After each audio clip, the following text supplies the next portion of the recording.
আসসালামু আলাইকুম।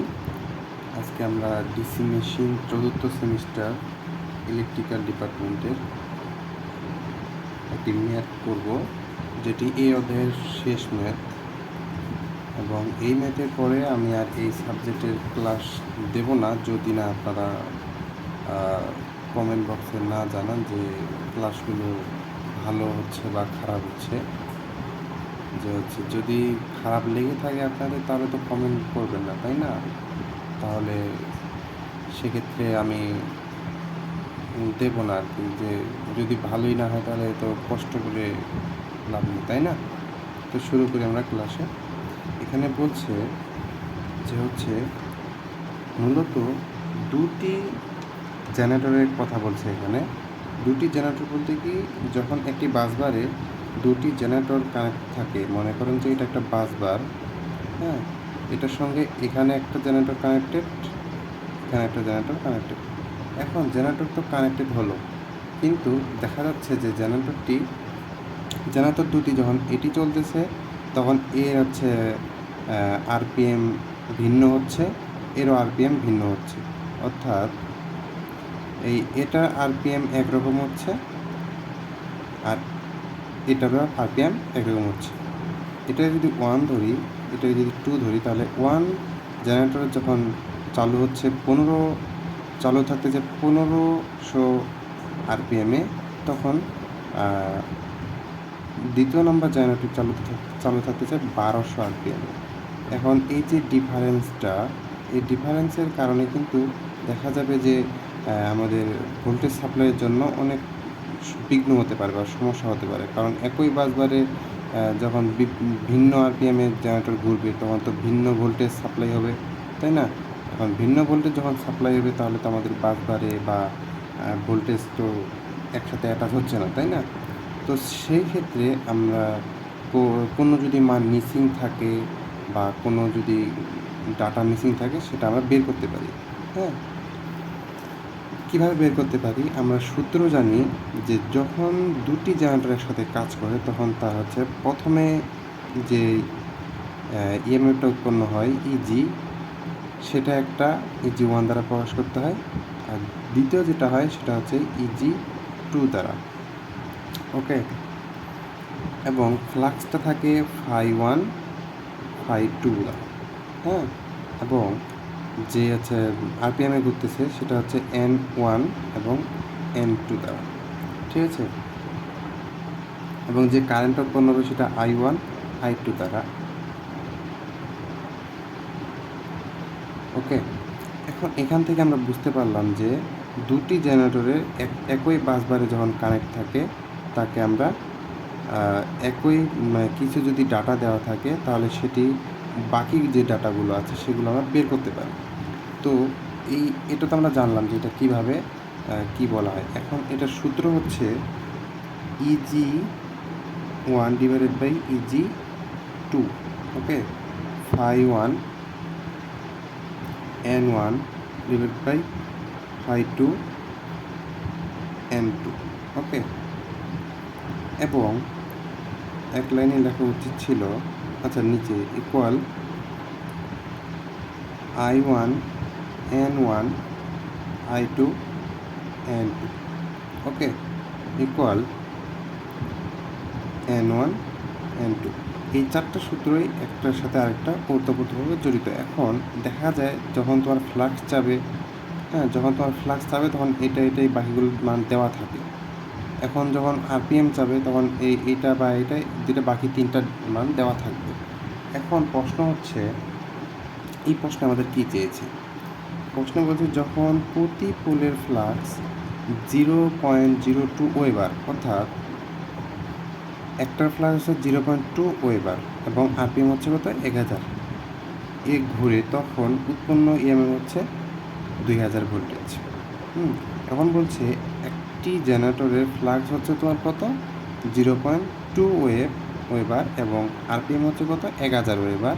তখন আমার ইএমএফ কত দিচ্ছে, 200 ভোল্টেজ। হ্যাঁ, আবার যখন ওটা গতি বৃদ্ধি পেল, মানে 1000 আরপিএম থেকে আমি 1100 আরপিএম করলাম, এবং একই সময় ফ্লাক্স আমার হ্রাস পেয়ে কত হলো 0.019 ওয়েবার। তখন অবশিষ্ট ইএমএফ কত? এখন এখানে বলতে পারো যে একই জেনারেটর তো, হ্যাঁ? আমি যে বললাম 2টি জেনারেটরের কথা, কিন্তু এখানে তো একই জেনারেটর। কিন্তু এখানে তথ্যগুলো তোমরা দেখলে বুঝতে পারবা যে এখানে একই জেনারেটর যখন আমার আরপিএমটাকে বাড়াইলাম তখন কত আসতেছে, আরপিএমটাকে কমাইলাম কত আসতেছে। অর্থাৎ একটা জেনারেটরের উপরে আমরা এক্সপেরিমেন্ট করলাম যে হচ্ছে আমার এক মুহূর্তে কত ভোল্টেজ যাচ্ছে আর এক মুহূর্তে কত ভোল্টেজ যাচ্ছে। তাহলে আমার এখানে বলতে পারি যে প্রথম মুহূর্তে যে জেনারেটর চললো সেটাকে EG1 দ্বারা প্রকাশ করতে পারি, এবং দ্বিতীয় মুহূর্তে যে জেনারেটর চললো তাকে EG2 দ্বারা প্রকাশ করতে পারি। তো যাই ডাটাগুলো লিখি। তো প্রথমটাকে আমরা EG1 ধরলাম। EG1-এ কী বলছে? ইএমএফ কত? 200 ভোল্টেজ। ওকে। আবার ফ্লাক্সের কথা বলছে। ফ্লাক্স কত? 0.02 ওয়েবার। এবং আরপিএম কত? N1 কত? 1000 আরপিএম। এখন প্রশ্ন হচ্ছে, এটা আমার 1 নম্বরে গেল। দ্বিতীয়তে কি বলছে? দ্বিতীয়তে যখন আরপিএম বৃদ্ধি পেল তখন আমার ফ্লাক্সও কমে গেল, এবং ইএমএফটা কী হলো? ইএমএফটা কত হবে এটা বের করতে পারবো। ইজিটা EG2 equal to what? Phi 2 equal to 0.019 weber. আর এখানে আমার কী বলছে? RPM N2 equal to 1100 RPM. Okay. তো আমরা সূত্র জানি যে EG1 বাই EG2, φ1 বাই φ2 এবং N1 বাই N2, এভাবে আমরা সূত্র জানি।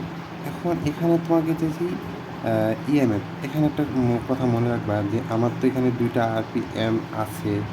EG1 তো মানে এই 2টা সূত্র আমি অ্যাপ্লাই করলে একসাথে পেয়ে যাচ্ছি। যদি আমি EG1 divided by EG2 equal two N1 N2 এটা আমি অ্যাপ্লাই করলেও পেয়ে যাচ্ছি, কিন্তু না, এখানে সেটা হবে না। যখনই তোমার ডাটা একটা দেওয়া থাকবে যে ফ্লাক্সের মান দেওয়া আছে, তখন আমাদেরকে সেই সূত্রটা অ্যাপ্লাই করতে হবে। কিসের জন্য? আমার ফ্লাক্সের জন্য একটা জেনারেটর বা মোটর ভোল্টেজটা ভেরি করে, হ্যাঁ? ফ্লাক্সটাকে আমরা যখন তোমরা ট্রান্সফর্মার আমি তোমাদের পড়াবো তখন তোমরা বুঝতে পারবা যে ফ্লাক্সটা কত ইম্পর্টেন্ট জিনিস, হ্যাঁ? কারণ ট্রান্সফর্মারে তো ফ্লাক্সের মাধ্যমে তোমার ভোল্টেজ বা কারেন্টটা ট্রান্সফার হয়, তাই না? তো এখানে কিন্তু ফ্লাক্সের কথা বলা আছে। যখন কারেন্টের কথা থাকবে তখন কারেন্টেরও এই সূত্রে অ্যাপ্লাই করতে হবে, শুধু একটা ডাটা দিয়ে করা যাবে না। তো আমরা করে ফেলি ম্যাথটা। তো সূত্র এখানে আমরা অ্যাপ্লাই করব EG1 EG2 ইকুয়াল ফাইয়ের মান যেহেতু দেওয়া আছে φ2 এবং N1 N2। ওকে, অ্যান্সার হয়ে গেল, উত্তর মিলে যাবে। 200 বাই EG2 তো বের করতে হবে, ইকুয়াল টু φ1 কত? 0.02 ওয়েবার, এবং আরপিএম কত? 1000। আর এখানকার ওয়েবার কত? 0.019 ওয়েবার ইস্টু 1100।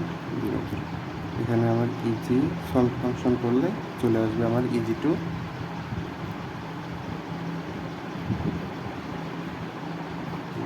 209। ওকে, এটা অ্যান্সার। তো এখানে আমি একটা ক্লাস লেন্থি হচ্ছে, কারণ ক্যালকুলেশনটা আমি খুব দ্রুত করলাম। যে হচ্ছে এখানে তোমাদের কিছু একটা বলে দিই, যেটা হচ্ছে আমার দেখো এখানে জিনিস একটা জেনারেটরের যখন আরপিএম N1 এর মান যখন তোমার থাকলো কত? 1000, আর দ্বিতীয়তে হলো কত? 1100। আর ফ্লাক্স প্রথমে কী ছিল? φ1 ছিল 0.02 ওয়েবার, এবং দ্বিতীয় ক্ষেত্রে ফ্লাক্সটা কমে গেল 0.019। এখান থেকে কি আমরা বলতে পারি না যে আমার যখন আরপিএম কম ঘুরবে তখন ফ্লাক্স আমার বেশি কর্তন করবে, আবার আরপিএম যখন বেশি ঘুরবে তখন আমার ফ্লাক্স আরও কম কর্তন হবে বা বেশি কর্তন হবে, এরকম একটা বলতে পারি না। তো এই তত্ত্বটা আমরা নেক্সট ক্লাসে ইনশাল্লাহ কথা বলবো, যখন আমরা লসের ক্ষেত্রে যাবো, যে ফ্লাক্সের ইয়াগুলো থাকবো। তো আমি যেটা বললাম আপনাদের যে যদি ইনশাল্লাহ আপনারা যদি বলেন যে আমি নেক্সট ইয়ার ক্লাসগুলো দিতে, তাহলে আমি দেবো, আর নাহলে ইনশাল্লাহ এখানে স্থগিত। আর আমি পরবর্তী ডিপার্টমেন্টে, মানে এই ডিপার্টমেন্টে পরবর্তী সেমিস্টারে আমি যেতে চাচ্ছি নেক্সট ইনশাল্লাহ।